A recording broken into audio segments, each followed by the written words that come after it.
Podcast. Lo mejor está por escuchar. Desmontando la firma de Dios es un podcast de divulgación científica que intenta desvelar los misterios y conceptos de los que habla la serie de ficción sonora La firma de Dios, escrita por José Antonio Pérez Ledo. El guionista y autor de la serie conversa en este episodio con un experto y ayudamos a comprender las fronteras de la ciencia.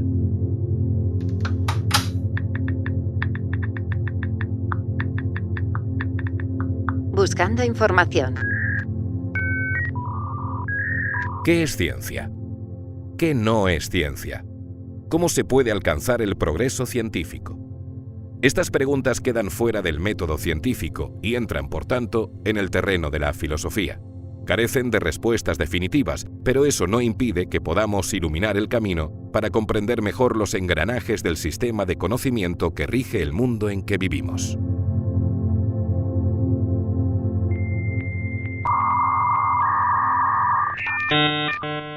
La relatividad especial, la relatividad general, el movimiento browniano. No hay mucha gente de tu edad que sepa de esos temas. Me interesan esas cosas. Si leo algo se me queda grabado. Me pasa desde pequeño. Incluso la teoría de la relatividad. No es tan complicada. ¿Ah, no? No, si se lee cuando toca, no. ¿Cuándo toca? ¿Y cuándo toca? Después de leer a Newton, y a Faraday, y a Maxwell. Una cosa lleva a la otra. ¿Has leído a esos autores? Sí. ¿Dónde? Dejaste de ir al colegio a los 12 años.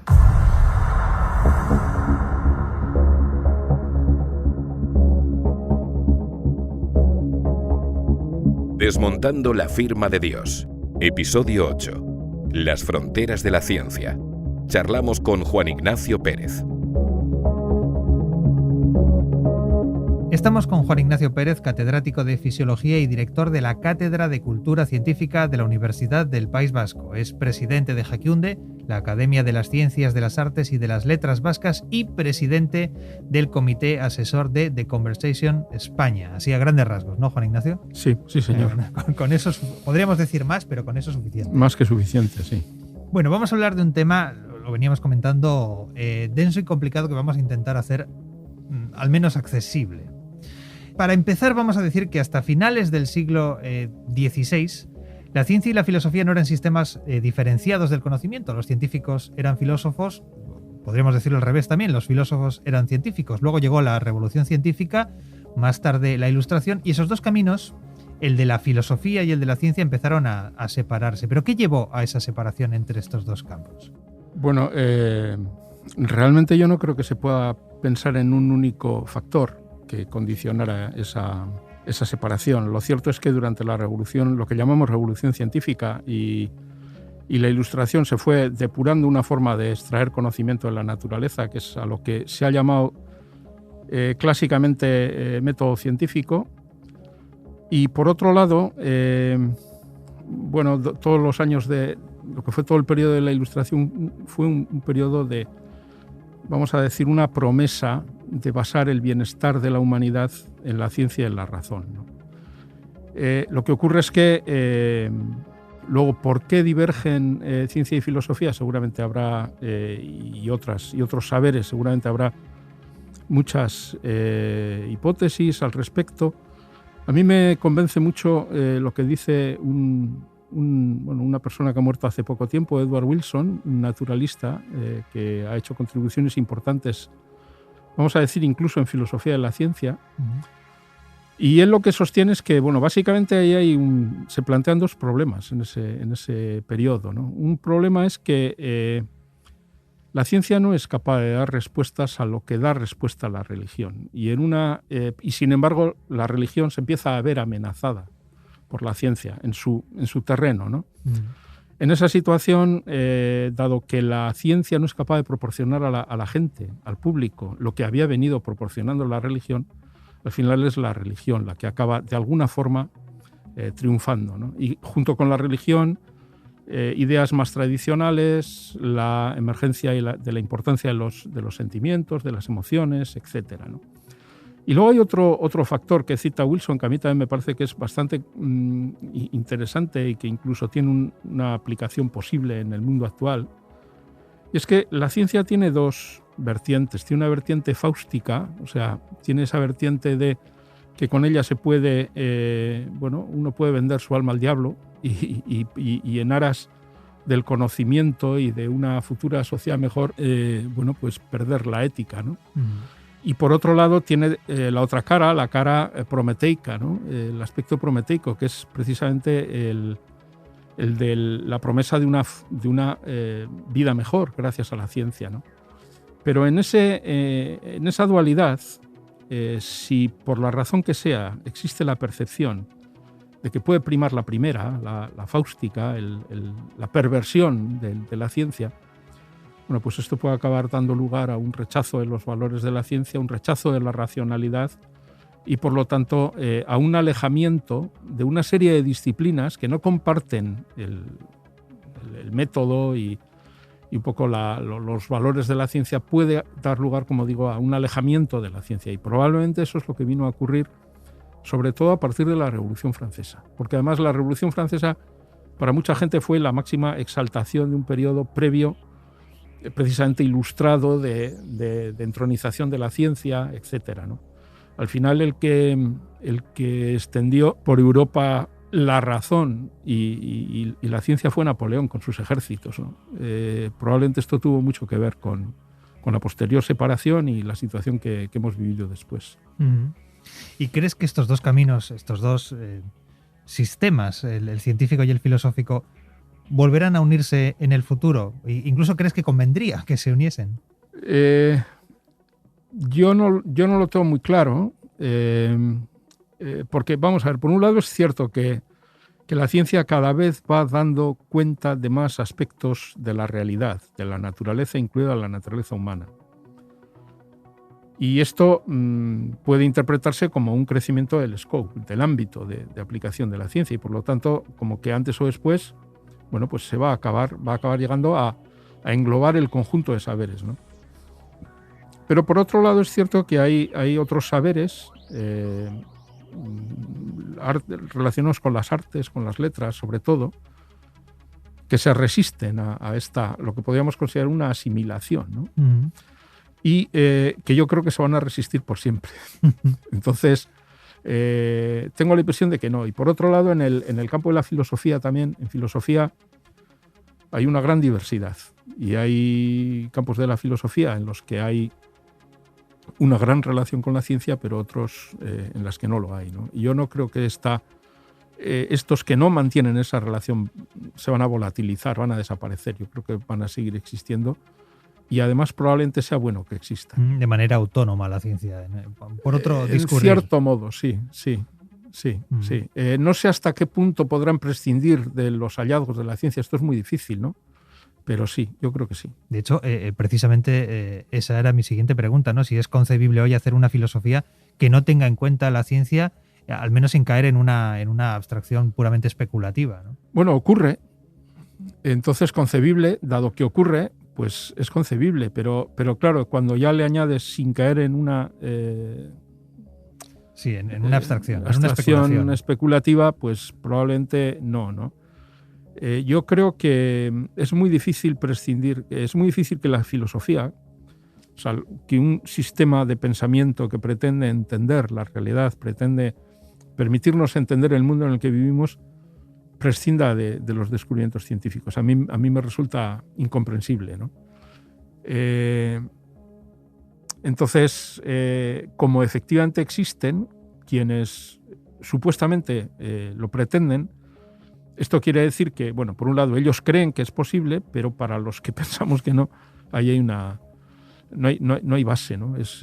Hay una muy superior componente especulativa que deliberativa desde un punto de vista, vamos a decir, lógico, ¿no?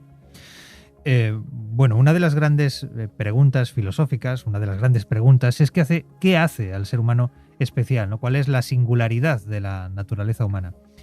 Bueno, a lo largo de la historia la filosofía, la religión y la magia se lo han preguntado desde casi el inicio del pensamiento, pero hoy por hoy la ciencia tiene una respuesta para eso, para esa pregunta, ¿no? ¿En qué radica la singularidad humana?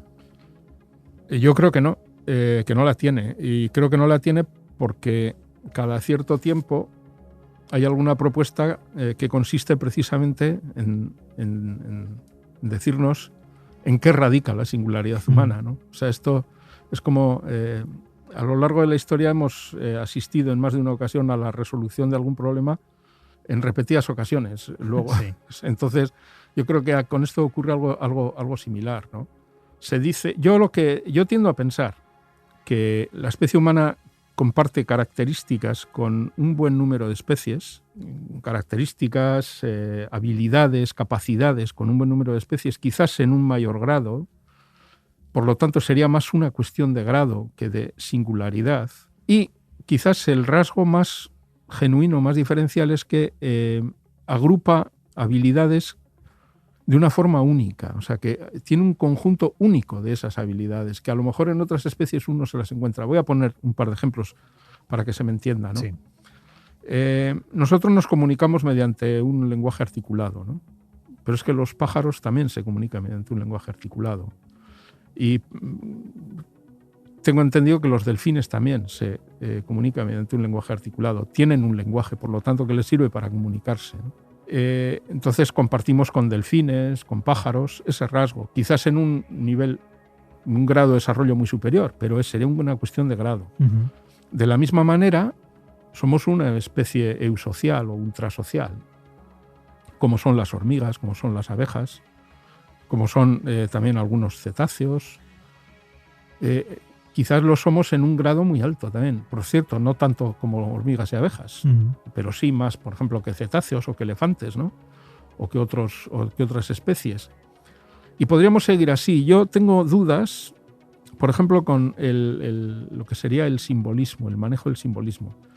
Y esto no lo sé, quizás porque no tengo suficiente información, o quizás porque es muy difícil penetrar en la mente de un animal para saber si maneja pensamiento simbólico de algún tipo, ¿no?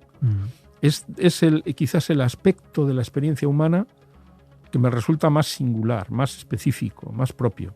Pero tampoco me extrañaría que en algún momento fuésemos capaces de, investigando otras especies, encontrar algo parecido a un pensamiento simbólico en esas otras especies, si no se ha hallado ya, insisto. Sí, porque estoy pensando que sí que hay pruebas como la del espejo para la autopercepción, pero desde luego no para analizar pensamiento simbólico en un animal, ¿no? No hay nada parecido a eso. Que yo sepa, no. Ya estamos hablando de unos niveles de especialización muy altos, ¿eh? O sea que... Pero podría ser quizás el elemento diferencial, más genuino, ¿no? Pero en lo demás, yo creo que el resto de rasgos que se supone que nos caracterizan, hemos ido viendo a lo largo de la historia de la ciencia que algo que pensábamos que era exclusivamente humano no lo era, que ha habido alguna especie que lo ha desarrollado. Hay un ejemplo muy bonito con la compasión, por ejemplo, ¿no? La compasión o los sentimientos prosociales son sentimientos que están muy bien caracterizados en nuestra especie. Y durante muchísimo tiempo se pensaba que los animales carecían de eso, ¿no? Y sin embargo se han encontrado en un número muy amplio de animales. O sea, las ratas, por ejemplo, sufren si ven que un congénere está sufriendo delante de ellas, ¿no? Y esto es algo que considerábamos exclusivamente humano, ¿no? Y no digamos ya si estamos hablando de simios. Los simios claramente, o elefantes, o cetáceos, o sea, especies que tienen un desarrollo cognitivo relativamente importante y que además son capaces de mostrar compasión, depende a qué aspectos de la experiencia se refiera, lo vamos a llamar de una manera o de otra. Podemos decir compasión, podemos decir altruismo, generosidad, solidaridad. O sea, este tipo de actitudes, de sentimientos, son actitudes, sentimientos que están en la naturaleza, que están en otras especies y que son características además de especies sociales, ¿no? Porque son los que nos ayudan a convivir precisamente, a mantener unas relaciones sin conflictos, ¿no? Dentro de los grupos. Entonces, bien pensado no es extraño, pero durante muchísimo tiempo pensábamos que no eran capaces de esto.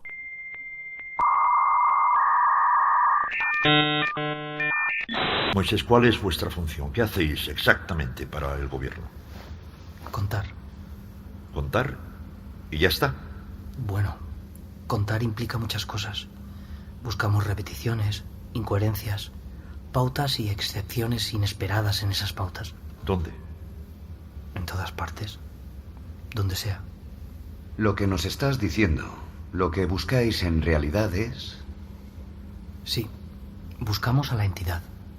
Por ahora no hay forma de analizar ADN ni de escribirlo, aunque ya se está intentando, pero costará.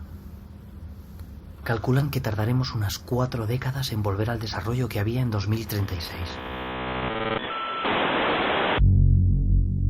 La manipulación genética, la eutanasia o el aborto, por ejemplo, son aspectos donde la ética entendida como rama de la filosofía, sigue manteniendo un papel protagonista hoy en día, en nuestro tiempo. ¿Qué puede aportar la ciencia en estos aspectos? Aquí hay dos caras. Está por un lado la caracterización de estados, vamos a decir, fisiológicos, desde el punto de vista científico, que nos ayuden a tomar decisiones. Yo suelo recordar una charla que dio Sergio Pérez Acebrón en Naucas, en las que nos exponía en una gradación el desarrollo de un feto, ¿no? Y él se refería al momento en el que empieza a haber un registro del latido cardíaco, por ejemplo, un momento en el que empieza a haber registro de actividad neuronal. Sí. Es muy importante, por ejemplo, determinar cuándo hay y cuándo no hay actividad neuronal, porque sin actividad neuronal no hay un ser sintiente, ¿no? O sea, por definición de lo que es sentir, ¿no? Entonces, desde ese punto de vista, y este es un ejemplo que nos vale para, por ejemplo, para el aborto, pero nos puede valer también para la eutanasia, o nos puede valer para otras cuestiones, ¿no? La ciencia nos ayuda a determinar estados de consciencia, estados fisiológicos, estados de desarrollo, también en relación con la muerte, o sea, y lógicamente nos ayuda a tomar decisiones sobre la base de criterios objetivos, las decisiones que sean. Ahora bien, donde yo veo mucha dificultad es que la ciencia nos ayude, si es que es posible, yo creo que no, nos ayude a determinar, a demarcar el bien y el mal, ¿no? Por decirlo de una forma muy sencilla, ¿no? Es decir, esto está bien, esto está mal. Lo correcto de lo incorrecto. Eso es. La moral,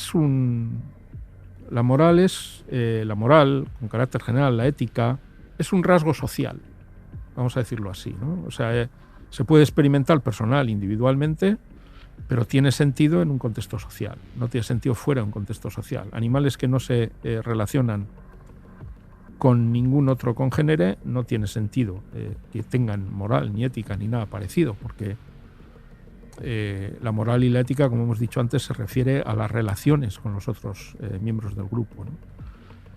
Entonces, tiene ese carácter social. Teniendo ese carácter social, es un conjunto está condicionado o formado por un conjunto de emociones, de valores, de actitudes, de comportamientos, en los que tiene una gran importancia la tradición cultural de la comunidad a la que pertenecen los individuos. La determinación de lo que está bien y lo que está mal, objetivamente, yo creo que no es posible. Y de hecho, lo que ocurre es que nos ponemos de acuerdo cuando tenemos un destilado de valores, de principios, nos ponemos de acuerdo al final para legislar acerca de una serie de cuestiones que tienen un origen moral, ¿no? Y luego hay otras cuestiones que no se legisla, pero acerca de las cuales hay un cierto acuerdo social, ¿no? O sea, que no hay que causar daño gratuito, por ejemplo, es algo que todos tenemos y es un universal, ¿no? Pero yo no creo que estas son cuestiones que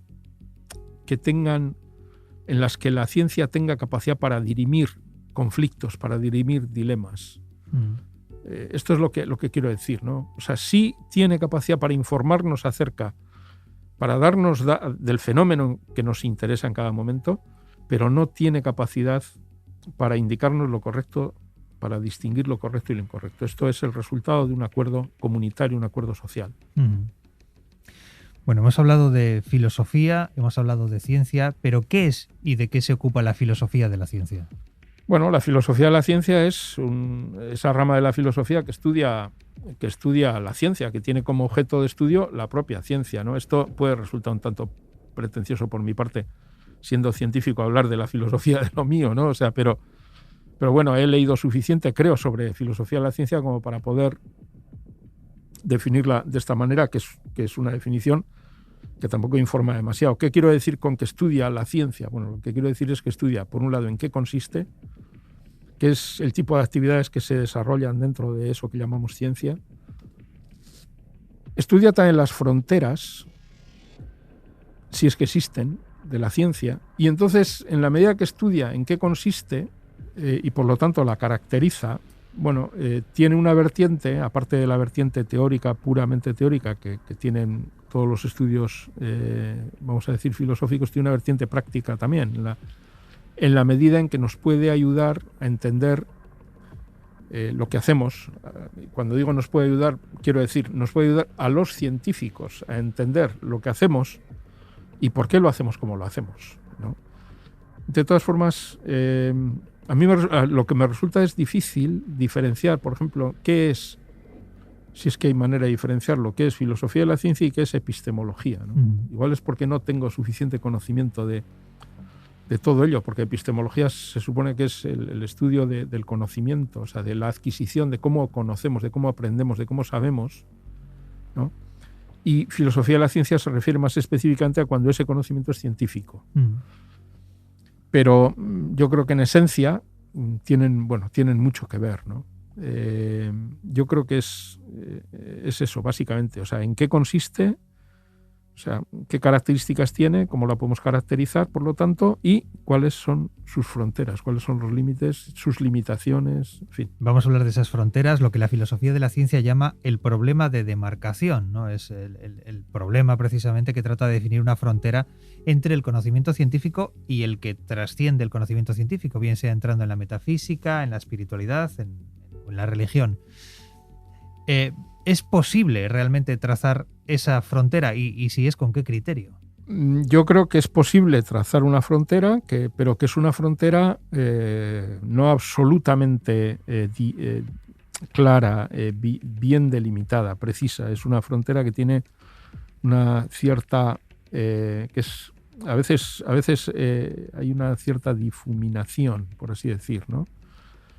Y yo creo que hay un criterio, y el criterio es el del contraste. O sea, la ciencia, para poderla considerar así, tiene que tener carácter empírico. Y con esto lo que quiero decir, hay quien se refiere, por ejemplo, a la ciencia como una disciplina que tiene que ser capaz de hacer predicciones, ¿no? Y luego que sean contrastables. Yo no estoy de acuerdo. Yo creo que hay algunas subdisciplinas dentro de la ciencia que no tienen carácter predictivo, que son de otra naturaleza. Son, por ejemplo, establecen categorías, ordenan la naturaleza, ¿no? Ahora bien, lo que sí tiene que tener todo el conocimiento que llamemos científico es que ha de poder ser contrastado. Y esto quiere decir que los resultados que obtiene una persona en un lugar y en un tiempo determinado han de poder ser obtenidos por otra persona en otro lugar y en otro tiempo. O sea, esta condición se tiene que cumplir. Y esto es muy importante. No es concebible un conocimiento que podemos llamar científico si no asumimos a priori que es provisional y que en cuanto en ese proceso de contraste no seamos capaces de verificar lo que otra persona antes ha concluido, entonces si no existe esa posibilidad, ese conocimiento no será científico. Para mí este es son los dos criterios. Ha de ser contrastable el conocimiento que se ha obtenido y ha de ser considerado provisional. Quien lo obtiene tiene que estar dispuesto a aceptar que ese conocimiento no es para siempre. En otras palabras, en ciencia nadie tiene la última palabra. A hombros de gigantes, ¿no? Eso es, sí. Aunque bueno, lo de hombros de gigantes tiene su historia, ¿eh? Nadie sabe a día de hoy quién lo dijo con certeza, ¿no? Chartres, un monje medieval. Lo que pasa es que sí, lo dijo un monje medieval. Chartres, creo que es el nombre, o era de ese lugar, vaya, el monje. Lo que pasa es que Newton lo utilizó, por lo visto, malévolamente para reírse de Hooke, porque era pequeñito. Entonces, dijo que él había conseguido ver tan lejos porque se había subido a hombros de gigantes. Bueno, en términos cósmicos, si nos vamos muy atrás, llegamos al Big Bang, la singularidad que dio origen al tiempo y al espacio, ¿no? Sabemos lo que pasó inmediatamente después del Big Bang, pero no tenemos ni la menor idea de lo que había antes, ni siquiera está claro que tenga sentido preguntarse qué había antes, ¿no? Antes del surgimiento del tiempo. Y ese parece un velo infranqueable hoy por hoy, ¿no? ¿Es esa la frontera de la ciencia con la creencia? Bueno, yo no soy físico, ¿no? No soy cosmólogo, y por lo tanto lo que pueda decir de esto es, bueno, es como aficionado, ¿no? Más que otra cosa, ¿no? Hay una serie de materias en la física, en concreto en la física, que requieren una formulación matemática muy compleja, muy difícil para los legos, ¿no? Cuando hablamos de formulación matemática estamos hablando de metáforas. O sea, realmente la ciencia es una colección de metáforas. Pero las metáforas más abstractas, las metáforas más difíciles, son las metáforas que se refieren pues a objetos de conocimiento del campo de la física, ¿no? Todo lo que se refiere, por ejemplo, a mecánica cuántica, a relatividad general, a cosmología, son aspectos de la ciencia que están tan lejos de la experiencia humana que a mí me resulta muy difícil acceder a ellos, ¿no? Yo no sé si se puede hablar en términos tales como eso, ¿no? Vamos a ver, antes, ¿qué es lo que hay antes del Big Bang? O si el Big Bang de alguna forma supone una diferencia o establece una frontera entre el pensamiento científico, entre aquello que pues abordable desde la ciencia, mejor dicho, con relación a lo que no es abordable desde la ciencia.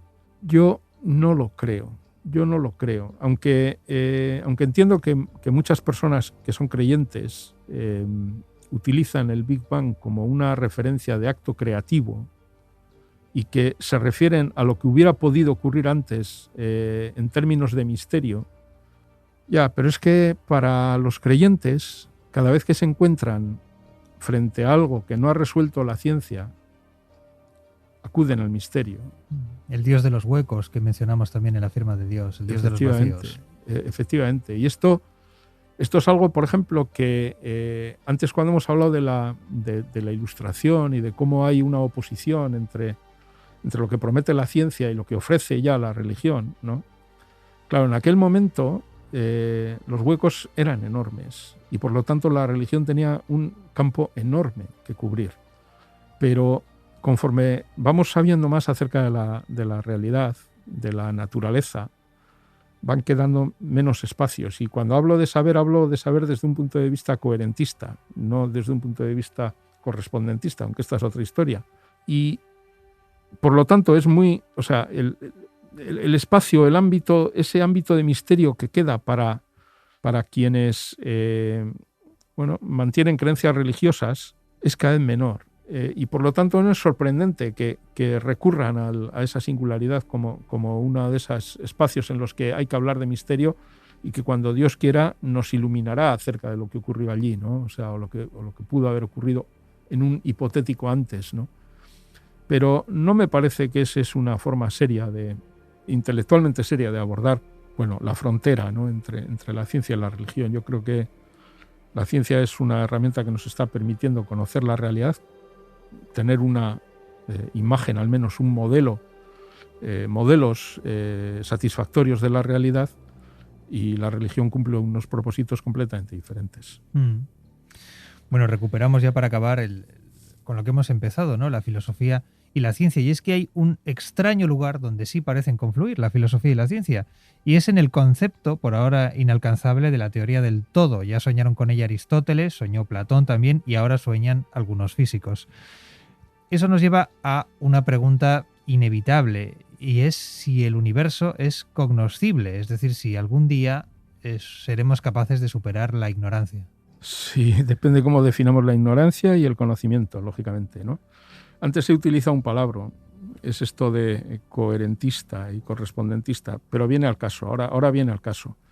Si uno mira atrás en la historia de la ciencia, se encuentra con que, por ejemplo, a finales del siglo XIX había físicos que afirmaban que ya sabíamos prácticamente todo, que quedaban algunos flecos por cubrir, ¿no? Eso era todo lo que necesitábamos, ya lo sabemos todo.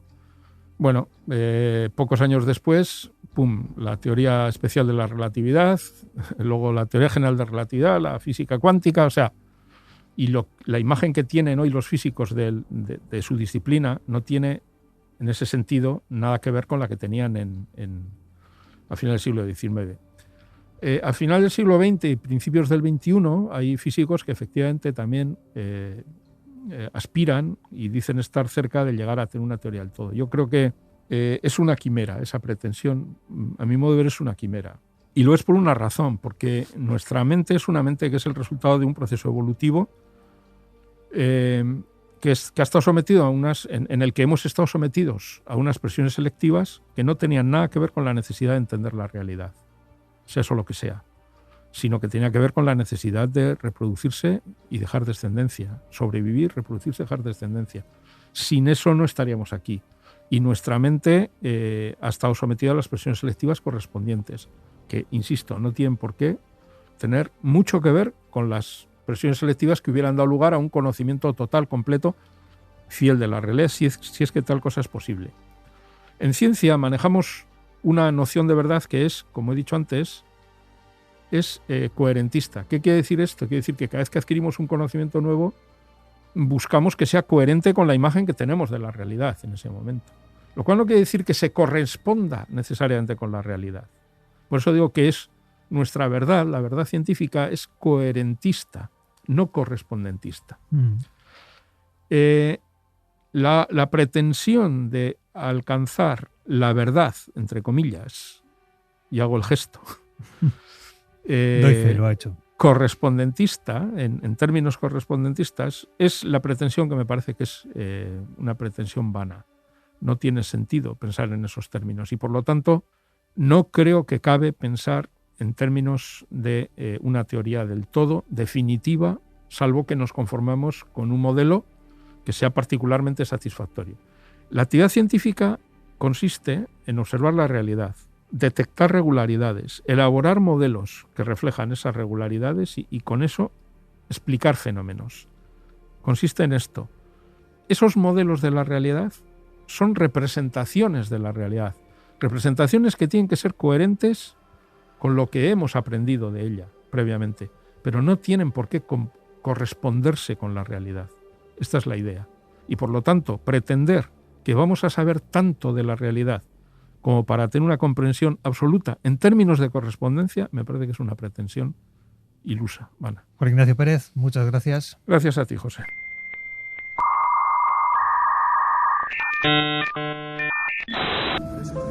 Entonces, ¿qué significa todo? Exacto, esa es la pregunta, la única que importa.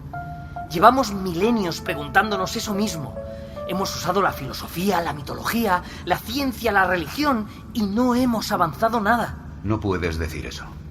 La ciencia sí nos ha hecho avanzar. No en las cuestiones que de verdad importan. A ver, la ciencia sirve para progresar, para mejorar nuestra vida, pero no para responder a las grandes cuestiones. Cuando intenta usarse así, se convierte en un juego intelectual, en un pasatiempo. Los físicos sueñan con una teoría que pueda... Descubrimos el átomo y las partículas subatómicas, descubrimos las ondas gravitacionales, decodificamos el ADN, encontramos el bosón de Higgs. ¿Y qué? ¿Cómo que qué? Nada de eso nos ha acercado ni un milímetro a la única respuesta que importa. Usted lo ha dicho. ¿Qué significa todo? Por mucho que avanzamos, seguimos en el mismo punto. Estamos atrapados en un bucle. El universo entero es un perpetuus. Omnia exeum mysterium. Todo termina en mí. Eso es lo que quiso decirnos la entidad. Desmontando la firma de Dios, con José Antonio Pérez Ledo. Una producción original de Podium Podcast. Guión, José Antonio Pérez Ledo. Diseño sonoro, Elizabeth Búa. Producción, Laura Escarza. Producción ejecutiva, Lourdes Moreno Cazalla.